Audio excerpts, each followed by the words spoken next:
Hello and welcome to a special Independence Day episode of Nothing But the Truth. A new book published recently called Creating A New Medina has shed new light on Mohammad Ali Jinnah and the creation of Pakistan. As a result, it's raised two key critical questions.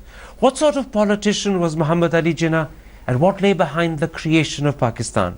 Those are the two issues I shall raise today with the author of the book, Venkat Dhulipala. Professor Dhulipala, let me start by stating what I think is your book's core thesis and asking whether I've understood correctly.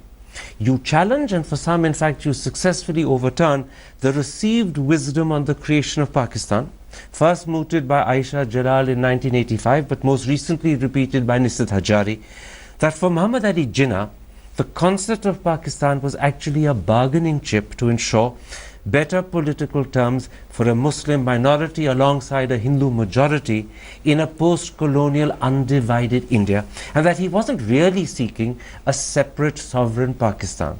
Your book, on the other hand, argues that a separate sovereign Pakistan was very much the center of what he wanted. This was his ambition, and he had key support from sections of the ulama in UP. Have I understood your thesis correctly? Yes, I think you've done a pretty good job of encapsulating the whole idea that I'm trying to push in my book. So this is indeed the overturning of the existing historiography that I have attempted in this book. So in fact, what you're doing is to present a new view of Jinnah, which is very different to the prevailing preceding view, and also a new view of what led to the creation of Pakistan. Indeed. Let's then explore that. For the benefit of those who haven't read your book, would you quickly tell me what are the main reasons why you believe Jinnah wasn't using Pakistan as a bargaining chip, but actually intended to create a separate sovereign state? To begin with, Mr. Jinnah himself strenuously denies that he's using Pakistan as a bargaining chip, because this is an idea which is quite afloat in Delhi and other parts of India during the 40s itself, that Mr. Jinnah, once he's been conceded the right price, is going to kind of drop the Pakistan demand. And Mr. Jinnah very strenuously denies this idea and says this is part of the Congress attempt to discredit the whole idea of Pakistan. The second important reason why I kind of argue that Jinnah is very serious about Pakistan is the attempt he makes to reach out to the Muslim League's base, to educate them, to clarify to them what he means by Pakistan, what are the implications of Pakistan, why should Indian Muslims agitate for Pakistan and try to successfully achieve it. Now, in fact, your book also shows that long before the concept of Pakistan took root in the Muslim majority provinces of British India, where eventually Pakistan was created, as you say, the idea of Pakistan had found the earliest, most sustained and overwhelming support in UP. What's the evidence that leads you to that conclusion?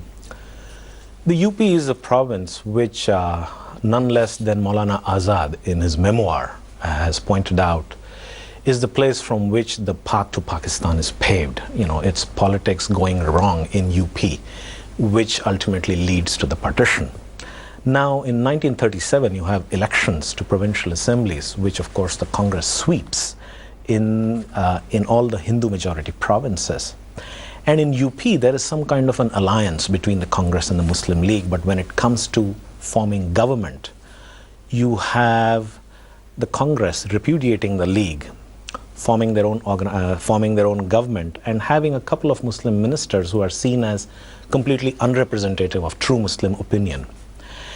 And in the UP, what you see is a belief that the Muslims are going to be reduced to a permanent impotent minority.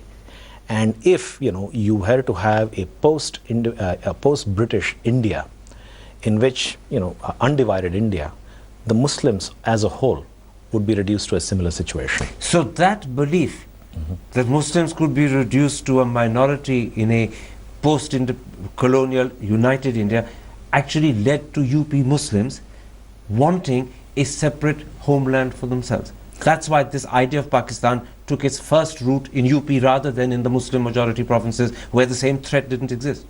Exactly. So you find that the support for Pakistan is greatest in places like UP and Bihar, where Muslims are in a minority. Where Muslims are in a minority. Not where Muslims are in a majority. Yeah, not in Punjab or in Bengal. That happens much later. In fact, the interesting thing in your book is you also point out that the protagonists for Pakistan in UP actually looked upon Pakistan as the creation of a new Medina.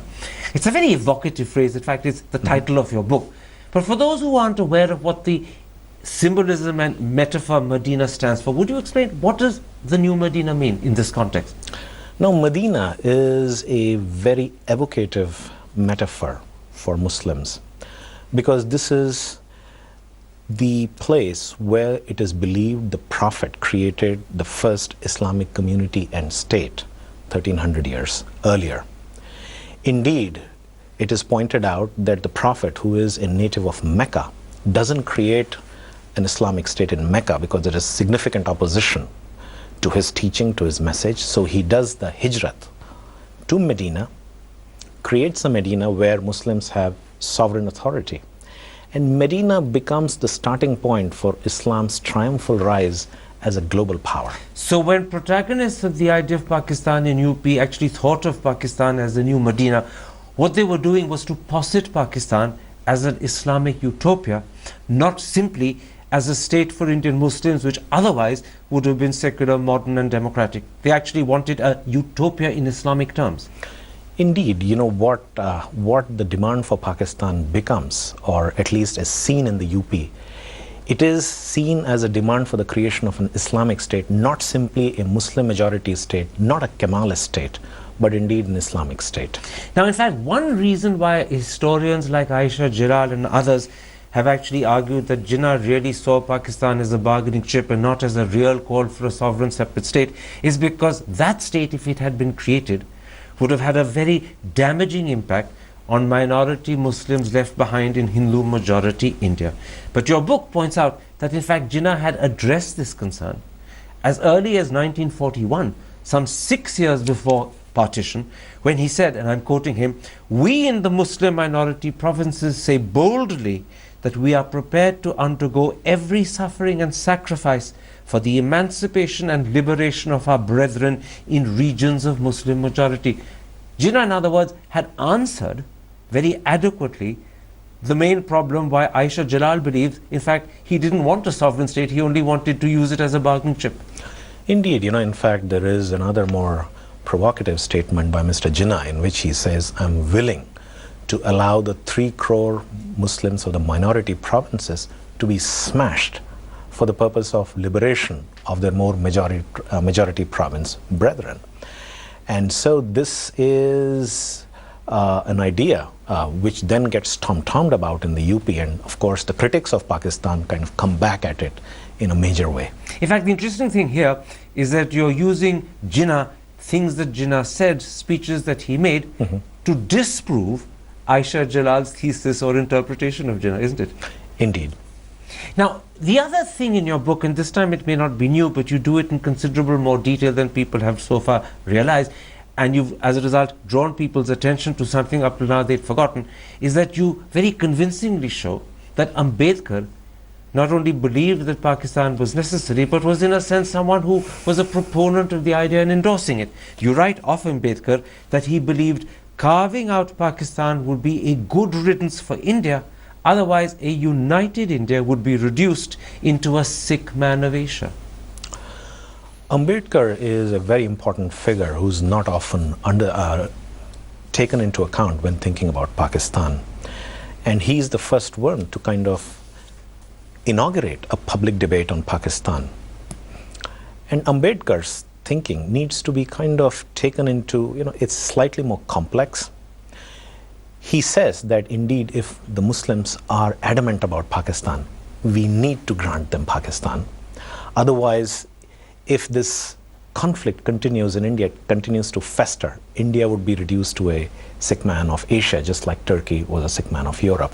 So for India's own good, if Pakistan wants to be a separate country, let it be, because if you don't, you will suffer and your own progress will never happen. Indeed, Mr. Ambedkar is somebody who says that the Muslim League's demands are not quite justified the Muslims can very much stay in India, in an undivided India, but indeed, if they are so adamant, it is best the Pakistan demand is conceded, or else we will be stuck in this situation. But in fact, as you present Ambedkar's arguments in some considerable analytical detail in your book, it emerges that Ambedkar went at least two critical steps further. To begin with, Ambedkar believed that Indian Muslims constituted a separate nation. And he argued that if it's justified for Indian Hindus to want self-determination, then they can hardly deny it to Indian Muslims. But why did he believe Indian Muslims constituted a separate nation? Well, for Ambedkar, nationality is this subjective psychological feeling. And if the Muslims of India believe that they are one people, they are tied together by bonds of blood or kith or kin, there is nothing you can do to kind of repudiate this idea. And if they are adamant that they want to establish separate states in areas where there are a majority, it is best that it be granted to them. So in other words, if a group of people believe they're a separate nation, then in effect that belief confirms the fact. For Ambedkar, yeah, that was the idea. Now, secondly, on top of believing that Indian Muslims constitute a separate nation, he also believed that they could claim a distinct and easily definable territory where they constitute a majority, which then in turn could be constituted as a state. Would I be right in saying that in his eyes, that state would have comprised 4 provinces of the West, namely the Northwest Frontier Province, Punjab, Sindh and Baluchistan, plus 2 on the East, Bengal and Assam? He does not include Assam in the East. But yes, Ambedkar is someone who will call for the creation of a Pakistan in these areas. But one needs to be very, very clear that rather than granting to Pakistan complete provinces of Punjab or Bengal, Ambedkar is somebody who wants these provinces to be partitioned. This is very interesting. Ambedkar's thinking envisaged the partition of Bengal and the partition of Punjab, so that Muslim majorities would go to Pakistan in each of the 2 provinces that were partitioned, and Hindu populations to India. Indeed, and what Ambedkar also points out is that we also need to consider transfers of population, which of course will be entirely on a voluntary basis, happen over a period of time, and also be managed by the governments of India and Pakistan, all for the sake of, greater national homogeneity and for reducing the communal conflict in India to a minimum. This is very interesting. Ambedkar's thinking envisaged 2 things that happened much closer to partition than at the time when he was actually writing. One, the partition of Bengal and Punjab, and secondly, the exchange of populations, except as you point out, he envisaged that the populations would be exchanged cooperatively and peacefully, not with the bitterness and violence that eventually happened. Indeed, and Ambedkar also points out that this has been achieved by Turkey and Greece, and that there is no reason why India need not achieve it. But at the same time, Ambedkar also somewhere says that maybe you may not have these transfers of population because more than anything, man loves property even more, and he can endure tyranny rather than relinquish his property. And he also quotes Adam Smith in this regard, saying that of all the things, man is the most difficult to transport. Except that was one level where in fact Ambedkar was disproven by what happened. Man's love of property turned out to be not as strong as the other forces that drove man across the border to each other country, didn't it? Yeah, I guess the violence was such that people had no option. Now, Ambedkar had a third argument for believing that in fact partition was necessary, Pakistan should be created, and it was to do with the fact that he believed independent India would only have a safe and reliable army if Pakistan had been carved out. Briefly, for those who don't understand Ambedkar's thinking or don't know it fully, what led him to that particular conclusion? Ambedkar says that the one central question that Indians need to kind of take into account is the question of the army. And he is always insisting that we need to have an army on which we can rely on, a safe army, as he puts it. Now he asks a hypothetical question. And first of all, he points out that if you look at the composition of the Indian army, it's predominantly Muslim. And again, these Muslims come from the Punjab or from the Northwest Frontier Province. Now Ambedkar asks a hypothetical question. What's going to happen if India were to be invaded by Afghanistan or vice versa? What would be the behavior of these Muslim soldiers? And Ambedkar is rather harshly blunt, saying that they would rather join their Afghan brethren than obey orders of their own superiors. Who are likely to be Hindu officers. Indeed. So rather than have a conflict of loyalty between a majority Muslim soldiery and Hindu officers, which would then mean that your army is unsafe and unreliable, it's better to let the Muslim soldiers go to a Pakistan army in a Pakistan state, so that the Indian army that remains and guards the borders of India is a more united army and a more reliable army. I would presume that would be Ambedkar's argument, yes. Let's take a break at that point, Professor Dhulipala. When I come back, I want to focus attention on Mohammad Ali Jinnah, because your new interpretation of Mohammad Ali Jinnah leads to some obvious and some also very interesting reinterpretations of the man, and perhaps it leads also to our need to question the way we've thought of him up till now. Professor Dhulipala, let's focus for a moment on Jinnah, because your interpretation of Jinnah, that in fact he wasn't using Pakistan simply as a bargaining chip, but intended to create a sovereign separate state, also requires us to think about the image we have of him and the way we've understood him. Let's start first with this image of the cosmopolitan man. Whiskey drinking, chain smoking, ham sandwich eating, a man who wore Savile Row suits and correspondent shoes. Your book shows that all of that could coexist very comfortably with a man who forged deep, close relationships with a very conservative ulema. The two weren't contradictory. He was able to do both together. Yeah, you know, what you do in your private life is separate, and it really need not have any bearing on your politics.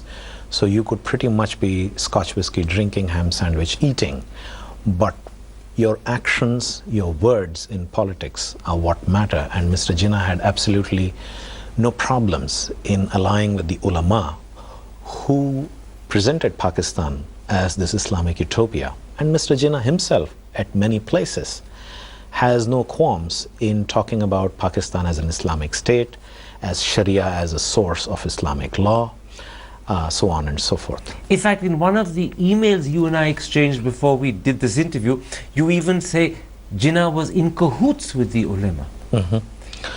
Well, in this regard, I would like to kind of bring to the attention of the readers that there is a significant section of the Deobandi ulama which breaks away from their parent organization, comes over to the side of the Jinnah and the Muslim League, and provides theological defenses for Pakistan, Mr. Jinnah, and indeed the Muslim League. And here, an important figure is a man by the name of Maulana Shabbir Ahmad Usmani, who is instrumental behind the pushing of the objectives resolution in the Pakistan Constituent Assembly.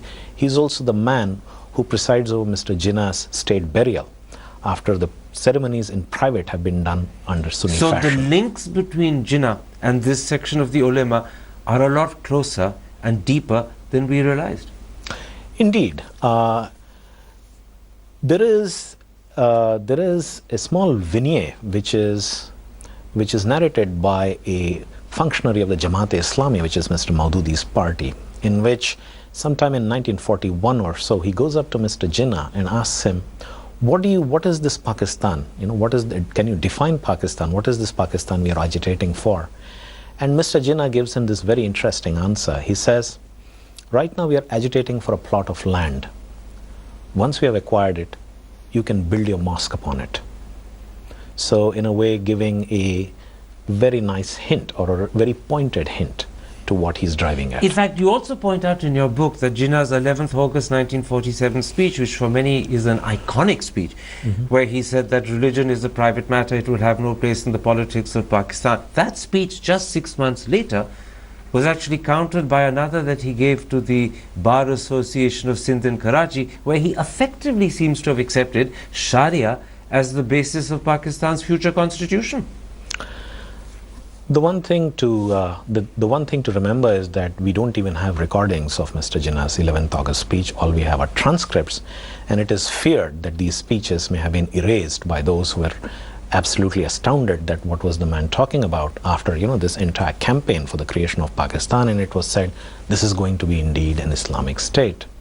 My own understanding is that this needs to be seen in the context of enormous amount of violence that is going on, and this is a kind of a palliative statement Mr. Jinnah is making, keeping in mind the Muslims left behind in India. And furthermore, I would like to point out that in December of 1947, when it is asked of him that why don't you open the doors of the Muslim League to all of Pakistan's communities and not just let it remain a Muslim organization, Mr. Jinnah refuses, saying that Pakistan is not ready for it yet.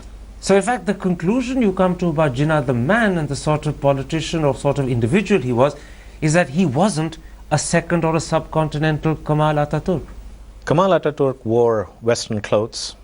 He ended the caliphate, tried to modernize Turkey. Mr. Jinnah begins by wearing westernized dress. But then as the demand for Pakistan comes into the public sphere, he begins to wear sherwanis, the karakul cap. Mr. Jinnah is also somebody who increasingly resorts to Islamic language. He talks about an Islamic economy for Pakistan, Islamic democracy. And when the Kashmir conflict breaks out, he asks Pakistanis to inculcate the spirit of the Mujahids. So hardly, very modern rhetoric here. Now, the other important conclusion your book suggests is that Pakistan's struggle with political Islam didn't begin with General Zia and his Islamization. It actually is inherent in Mr. Jinnah and the Pakistan movement that Mr. Jinnah launched, because inherent in that movement and in the arguments his proponents put forward was this dichotomy between a desire to be a democracy and an identification as an Islamic state. Indeed, I think Pakistan's current problems with political Islam can't just be drawn to the Zia years. These problems go right back into the 40s, to the very core of the nationalist movement. And given this ambiguity in the rhetoric, you could safely say that Pakistan's current crisis of identity is something that should be looked at as emerging from the nationalist movement itself. So if Jinnah mysteriously were to descend to earth today, what would he make of that country as it is today? Well, Mr. Jinnah would probably realize that you can mount the tiger and indeed ride it for a while, but it's really extremely difficult to dismount it. And I think Mr. Jinnah and the Pakistan movement should be a cautionary tale for us, especially for those who want to make India into a Hindu Pakistan. But very quickly, the other conclusion is that far from the argument that Pakistan is not the country Jinnah attended, the Pakistan exists today is very much a direct product of the Pakistan movement Jinnah created, as well as the tensions and dichotomies in the proponent arguments that were being put forward at that time. This is very much the sort of Pakistan that would have emerged given the arguments that were being given for its creation. Mr. Jinnah tries to kind of get all kinds of people under the Muslim League banner, including the ulama. And as far as what Pakistan is going to look like, that it may be some species of an Islamic state, what exactly is it going to look like? That can is kicked further down the road, that we're going to figure it out once we actually attain it. And I think that issue has not yet been resolved. Professor Dhulipala, a pleasure talking to you. My pleasure, Mr. Harper. Thank you.